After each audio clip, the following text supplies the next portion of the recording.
Hey, it's me, C, and welcome back to my channel.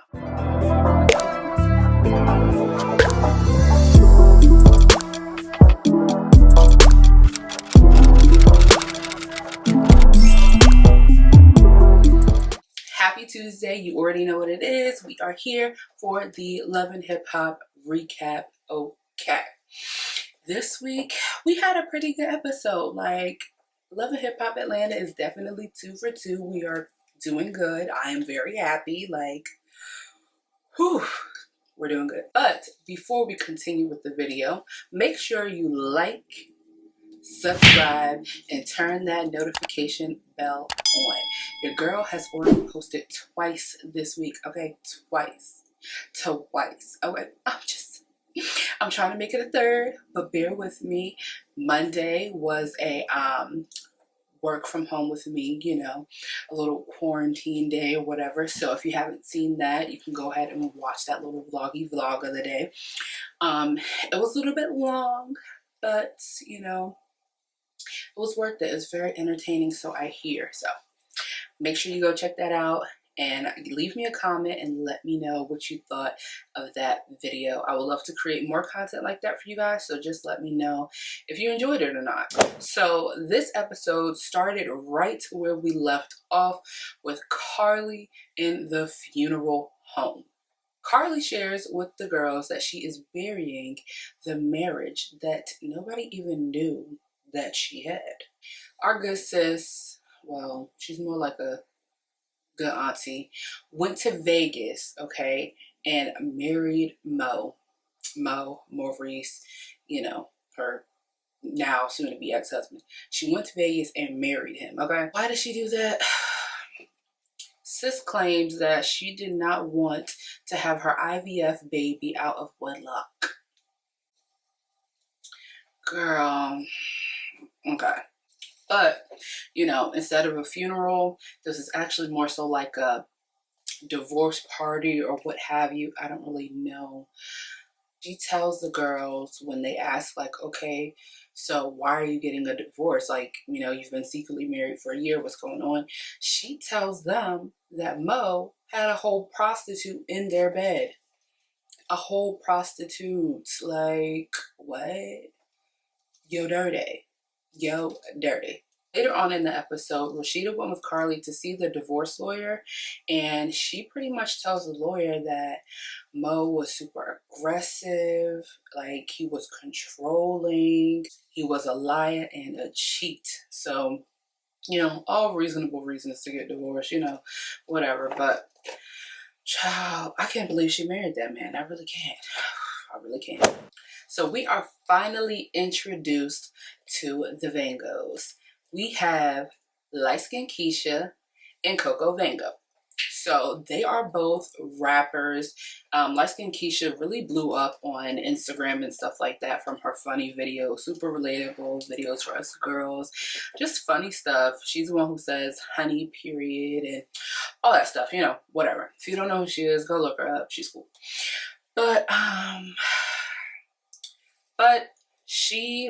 But in the scene, she was basically filming her music video at the Trap Music Museum. I don't know if you've been, but I've been, and it is awesome. I really loved it. Made me feel like a real trap queen, little trap star, whatever. And after her performance or the video shoot, whatever, she talks to Young Jock and Shekinah about how little Scrappy be wishy-washy. Now Jock and Scrappy are cousins. So Light Skin Keisha pretty much was like, sometimes he sees us and he speaks and other times he don't. And then of course Shekinah was like, well, the times that he don't speak, is Bambi there? And Keisha's like, yeah. And then Shekinah was like, well, what's your problem with Bambi? What's going on? And she was just like, I don't know her. I don't know what the problem is. Of course, Jock goes back to Scrappy and talks to him like, yo, what was the whole post and delete about with you and Light Skin Keisha and Coco? And Scrappy was just like, oh, well, you know how you post something on your page, leave it for a little bit, then you delete it. That's simple. But then Scrappy also tells us how Bambi has a friend named Amy. Amy used to date Coco.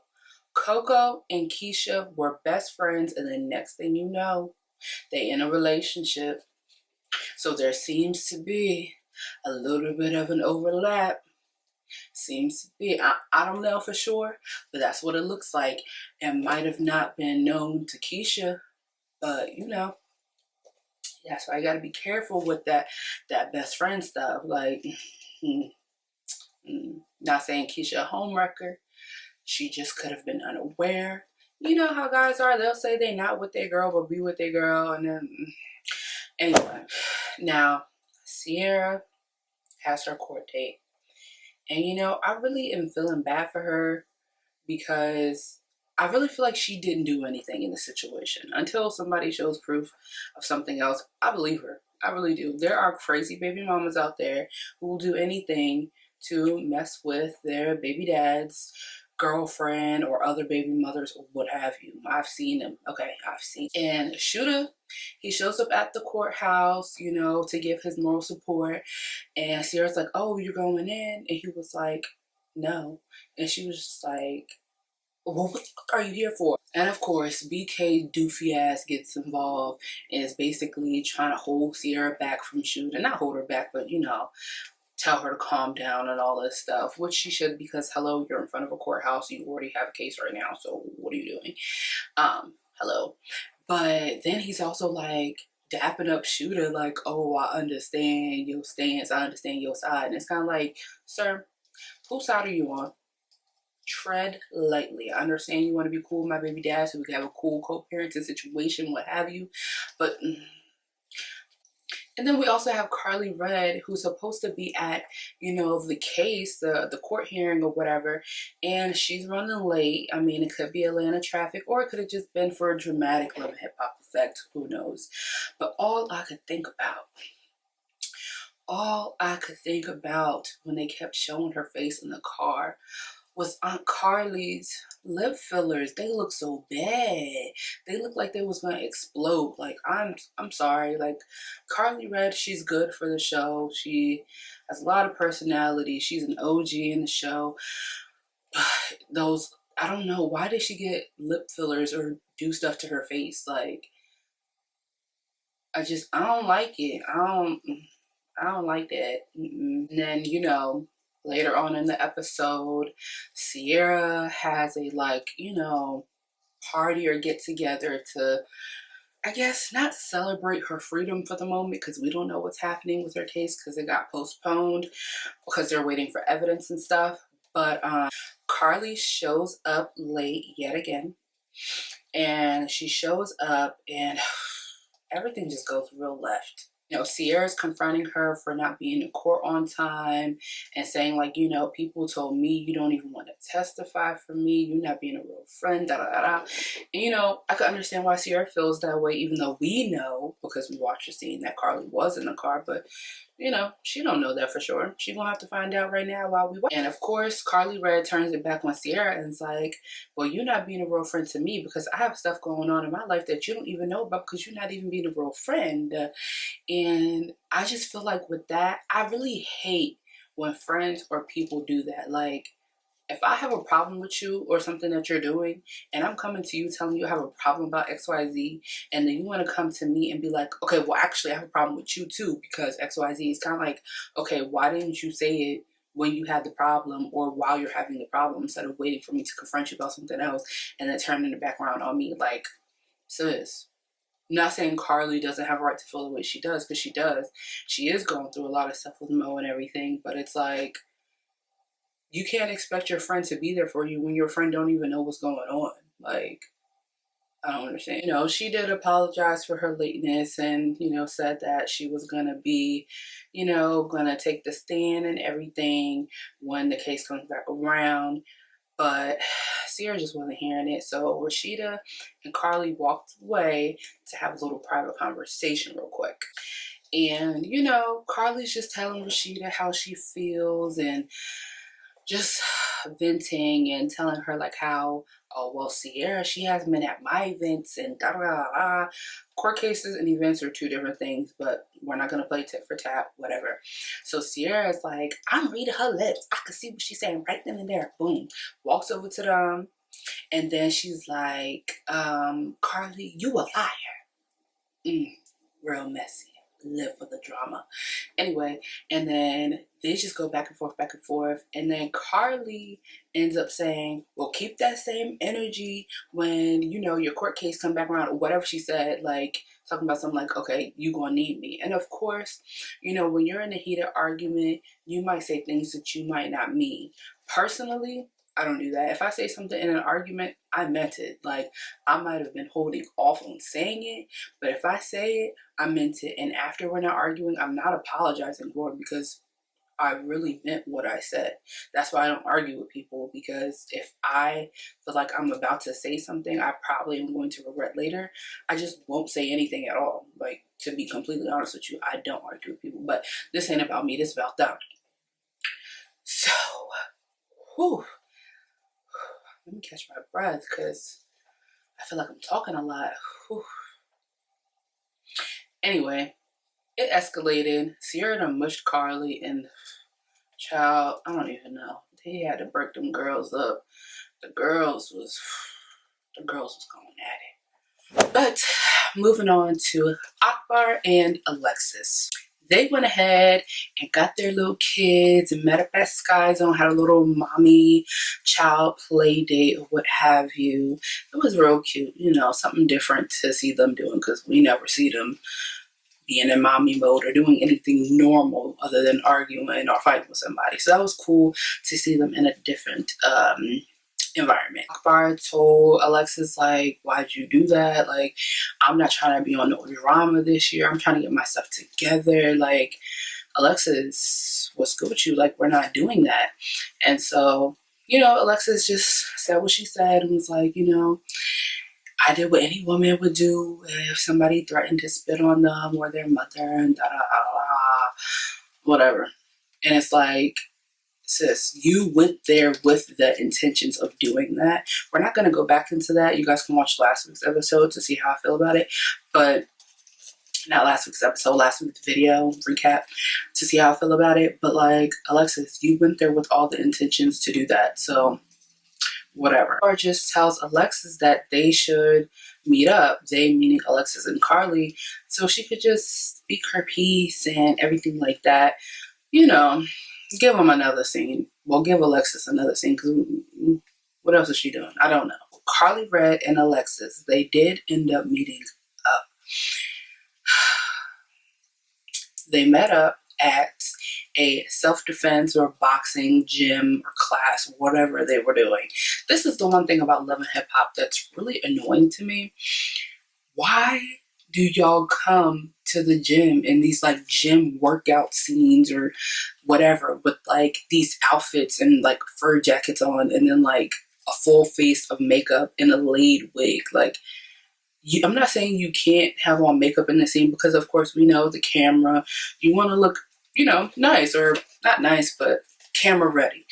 You can easily just do a brow and a lash and like, you know, whatever, but like a full beat, I'm talking like more beat than what I am right now.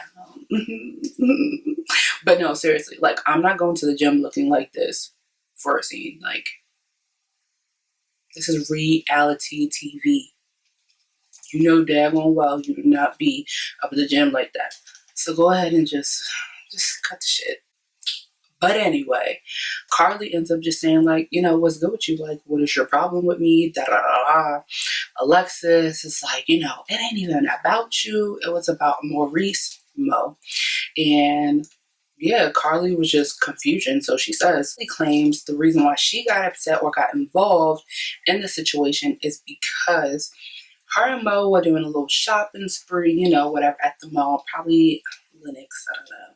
But anyway, they were doing a little shopping spree at the mall. And two or three guys pulled up aside of them in the parking lot and started manhandling and beating up Maurice, and then pulled a gun and pointed it at Carly and said, give me all your bags. So pretty much they got jumped and robbed. And Alexis was in shock because did she know that happened? Kind of. She pretty much, I guess, sent, or her family members went after Mo because he owed them $70 with his like fake trunk, with his fake trucking company or whatever he got going on. I don't even know what that man does or where he came from. But anyway, you know, she sent her little cousins or whatever after him, and it just went left. And she didn't know about that. So now she's a little bit more understanding as to why Carly got smoke or beef with her. So she apologized, and that was big of her, I guess. And I'm only being skeptical and saying I guess because if your cousins or your whoever you sent to go scare Maurice comes back with, I don't know, Fendi, Gucci, Louis bags, and some stuff has like women's stuff in it or whatever the case may be, how do you not know that Carly was involved or there? Or maybe she's just saying she didn't know about the gun part. I don't know. But yeah, she apologized or whatever. And then she told Carly how she deserves better than Mo because Mo is really sick in the head and a horrible person. I really want to know what he be doing. Like, I really want to know. Like, not to say that either one of them are lying, because honestly, the moment he stepped foot on the screen when Carly introduced him, I just was never, I wasn't here for it at all. I'm not going to hold you, but I don't know. But all in all, this week's episode was definitely drama filled, honey. Atlanta knows how to get the party started, and I am here for the mess. Okay, I'm here for the mess, and clearly you are too, because not only did you watch the episode, but you watching me talk about the episode, so you here for the mess too. Hello. But thank you guys for tuning in to our weekly recaps. Make sure you like, comment, subscribe, and let me know what you thought about this week's video, this week's drama, this week's tea, who your favorite cast member is down in the comments below. And I'll see you next week for our recap.